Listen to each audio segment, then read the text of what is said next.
ஓம் சக்தி. நமது மேல்மருவத்தூர் ஆதிபராசக்தி சித்தர் பீடத்தில் செப்டம்பர் 16, 2025 கருவறை தொண்டு செய்த திண்டுக்கல் மாவட்டத்தை சேர்ந்த சிவகிரிப்பட்டி DJ7 மந்திர சக்திகளுக்கு அன்னை ஆதிபராசக்தியின் அருள்வாக்கு. வார வழிபாட்டு மன்றங்களில் உண்மையாக தொண்டு செய்தால் அம்மாவின் அருள் பரிபூரணமாக நிறைந்து இருக்கும். நீங்கள் உண்மையாக தொண்டு செய்யும் போது அம்மா உங்கள் வீடு தேடி வந்து விருந்தே சாப்பிடுவேன். நீங்கள் எல்லோரிடமும் எப்போதும் அன்பாகவும் பாசமாகவும் இருக்க வேண்டும். உங்கள் குடும்பம் உங்கள் தேவை என்று சுயநலமாக இருக்கக்கூடாது. மக்களுக்கு பொது தொண்டு நன்றாக செய்ய வேண்டும்.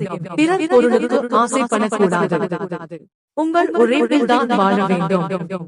அம்மாவின் காசை எடுத்து பொது தேவைகளுக்காக மட்டுமே செலவு செய்ய வேண்டும். அடுத்தவர்கள் பொருளுக்கு ஆசைப்படாமல் உண்மையாக மனம் உருகி தொண்டு செய்தால் அம்மா உங்கள் வீடு தேடி வருவேன். உங்கள் கூடவே இருந்து உங்களையும் உங்கள் மக்களை காப்பாற்றுவேன். தமிழ்.